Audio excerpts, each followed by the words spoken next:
कार्तिक माहात्म्य 7वां अध्याय।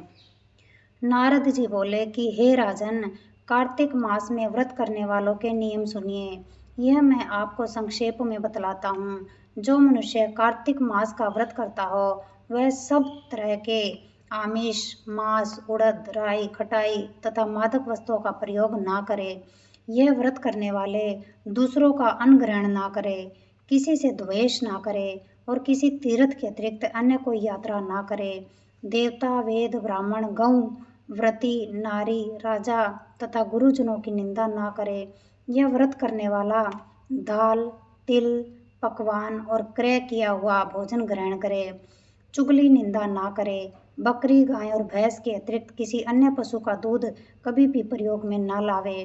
तांबे के बर्तन में रखा हुआ पंचगव्य, बहुत छोटे घड़े का पानी एवं केवल अपने लिए ही पका हुआ अन्न प्रयोग करे। कार्तिक मास के व्रती सदा ब्रह्मचर्य में रहे, पृथ्वी पर सोवे और दिन के चौथे पैर में केवल एक बार पत्तल में भोजन करे।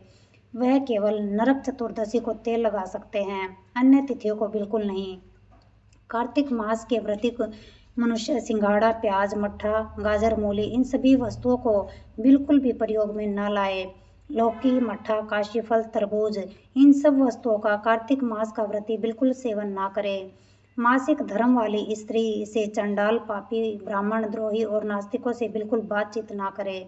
भगवान विष्णु को प्रसन्न करने के लिए अपनी शक्ति के अनुसार चंद्रायण आदि का व्रत करे और ऊपर युक्त नियमों का पालन करे। कार्तिक का व्रत करने वाला मनुष्य प्रतिपदा को कुम्हाड़ा, द्वितीया को कटहल, तृतीया को तरोणी स्त्री, चतुर्थी को मूली, पंचमी को बेल, षष्ठी को तरबूज, सप्तमी को आंवला, अष्टमी को नारियल, नवमी को मूली, दसवीं को लौकी, एकादशी को परवल, द्वादशी को बेर, त्रयोदशी को मट्ठा, चतुर्दशी को गाजर और पूर्णिमा को शाक यह वस्तुएं प्रयोग ना करे। आंवला का प्रयोग रविवार को ना करे। व्रती यदि इन शाकों में कोई शाक सेवन करना चाहे तो पहले ब्राह्मण को देकर खाए। यही विधान माघ मास के व्रत के लिए भी है। देव उत्थानी एकादशी में पूर्वोक्त विधि के अनुसार नृत्य, जागरण, गायन, वादन आदि करे। इनको विधिवत करने वाले मनुष्य को देखकर यम के दूत इस प्रकार भाग जाते हैं जैसे सिंह की गर्जना से हाथी भाग जाते हैं। यह कार्तिक मास का व्रत सभी व्रतों में श्रेष्ठ है। इसके अतिरिक्त जितने भी व्रत यज्ञ है वह 1000 की संख्या में किए जाने पर इसकी तुलना नहीं कर सकते, क्योंकि यज्ञ करने वाले मनुष्य तो केवल स्वर्ग में ही जाते हैं, किंतु कार्तिक मास में व्रत करने वाला प्राणी सीधा वैकुंठ को जाता है। जिस प्रकार राजा की रक्षा उसके अंग रक्षक करते हैं, उसी तरह कार्तिक मास का व्रत करने वाले की रक्षा भगवान विष्णु की आज्ञा से इंद्र आदि देवता करते हैं। कार्तिक मास का व्रत करने वाला मनुष्य जहाँ कहीं भी रहता है वहीं पर उसकी पूजा होती है, उसका यश होता है।